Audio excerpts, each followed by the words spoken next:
세계 각국이 속속 백신 접종을 시작한 상황에서 중국은 자국산 백신을 활용해 백신 외교를 펼치고 있습니다. 특히 강대국들의 선점 경쟁에 밀려 백신을 확보하지 못한 아프리카와 중남미 등 저개발 국가를 공략하며 영향력을 확대하고 있는데요. 최근엔 유럽 국가들도 중국 백신에 관심을 보이기 시작했습니다. 베이징 특파원 연결해서 자세히 들어보겠습니다. 임광빈 특파원. 네, 베이징입니다. 네, 중국 시진핑 주석이 프랑스 마크롱 대통령과 전화 통화를 하고 백신 협력을 약속했다고요? 네, 그렇습니다. 시진핑 주석이 어제 마크롱 대통령과 전화 통화를 했는데요. 중국 매체들은 두 정상이 다양한 협력 방안을 논의하면서 국제 백신 공급기구 코백스 퍼실리티 활성화에 함께 노력하자고 뜻을 모았다는 뜻을 전했습니다. 마크롱 대통령이 중국의 코로나19 백신 지원 노력을 높이 평가하면서 중국과 방역 협력을 강화하기로 했다고도 덧붙였는데요. 미국과 패권 갈등을 벌이고 있는 중국이 백신 공공재를 선언하며 코로나19 백신 부족 사태를 겪는 유럽 국가를 상대로 손을 내밀고 있습니다. 유럽 연합 국가들 가운데는 헝가리가 최초로 중국산 백신을 구입한 가운데 최근 프랑스와 독일, 오스트리아도 중국산 백신 도입에 긍정적인 신호를 보내고 있습니다. 네, 중국은 이미 아프리카나 인도양 등에서 백신을 무기로 영향력을 확대해가고 있잖아요. 네, 그렇습니다. 중국은 저렴한 가격과 또 보관, 운송이 편의성을 무기로 아프리카와 중동 국가들을 중심으로 시장을 넓히고 있습니다. 중국은 이미 시노백과 시노팜 등 자국산 코로나19 백신을 50여 개 개발도상국에 원조하고 있고요. 10여 개국과 백신 연구 개발 협력도 하고 있습니다. 아프리카 등에는 이미 백신 공급 물류 체계까지 갖춰놓았는데요. 전자상거래 기업인 알리바바를 통해서 아프리카에서 백신 유통을 위한 콜드체인을 구축하고 있습니다. 알리바바의 핵심 파트너인 에티오피아 항공은 54개 아프리카 국가 중 52개국에 장비를 전달할 수 있는 물류망을 갖춘 상황입니다.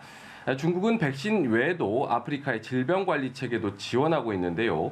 지난해 12월 에티오피아의 수도 아디스아바바에 착공한 아프리카 질병통제예방센터는 중국 당국이 자금을 지원하고 중국 업체가 건설을 맡고 있습니다.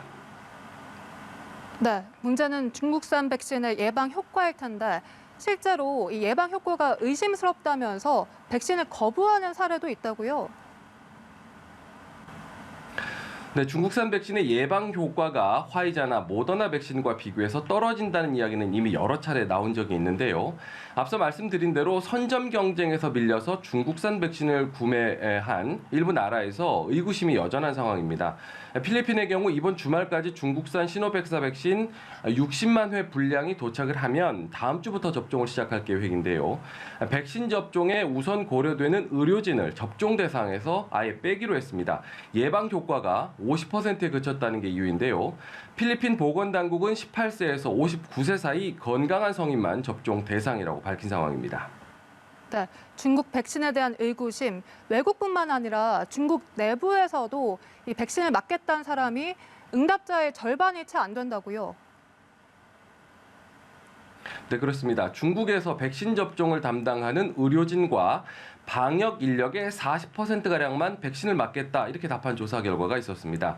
중국 저장성 질병예방통제센터가 의료진과 방역 근로자 756명을 대상으로 조사한 결과인데요. 42%만 접종을 하겠다고 답한 겁니다. 이 같은 결과는 지난달 상하이 질병센터가 주민 177만 명을 상대로 설문조사한 것과 비슷한 수준입니다. 애초 중국 정부는 춘절 연휴 전까지 고위험군 5천만 명을 대상으로 두 차례씩, 그러니까 각각 두 차례씩 해서 1억 회 분량의 백신 접종을 마칠 계획이었는데요. 하지만 실제로는 절반에도 못 미치는 4천만 회 정도에 그쳤습니다. 사정이 이렇다 보니 중국의 코로나19 백신 수출량이 오히려 내수용보다 훨씬 많은 상황인데요. 이 때문에 중국 정부는 19세에서 59세 사이 일반인들에 대한 접종을 당초 일정보다 앞당겨서 시작을 했습니다. 네, 실제 중국에서는 가짜 물백신 사건도 있었습니다. 이 가짜 물백신이 밀수출되기도 했다고요. 네, 그렇습니다. 백신에 대한 신뢰도 문제인데요. 요즘 한국에서 노인에게 식염수 백신을 접종한다는 가짜 뉴스가 유포되고 있다고 들었는데요. 아마도 중국에서 불거진 가짜 백신 사건 때문이 아닌가 싶습니다. 최근 중국의 최고 검찰원이 식염수를 이용해서 가짜 백신을 만들어 유통시킨 일당을 붙잡았는데요. 이들은 처음에 식염수를 넣어 가짜 백신을 만들다가 이마저도 떨어지자 맹물을 넣기도 했고요. 이렇게 만든 가짜 백신을 해외로 밀수출했던 것으로 드러났습니다. 한편 최근 일본과 필리핀 등지에서는 유력 인사들이 허가를 받지 않은 중국산 백신을 몰래 들여다 접종한 사실이 드러나 논란이 되고 있는 상황입니다. 이런 가운데서도 중국에서는 코로나19 백신 2종류가 추가로 승인됐다고 합니다. 그렇다면 중국산 백신 총 4가지가 되는 겁니까? 네, 그렇습니다. 중국에서는 현재 시노팜과 시노백 2가지 코로나19 백신이 일반 접종을 승인받은 상황인데요. 말씀하신 대로 백신의 2종류가 일반 접종이 가능하도록 추가로 승인이 됐습니다.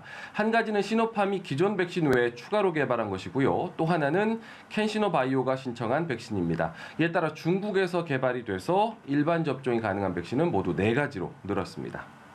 네. 많은 나라들이 백신 접종을 시작했고 우리나라도 오늘 백신 접종을 시작했습니다.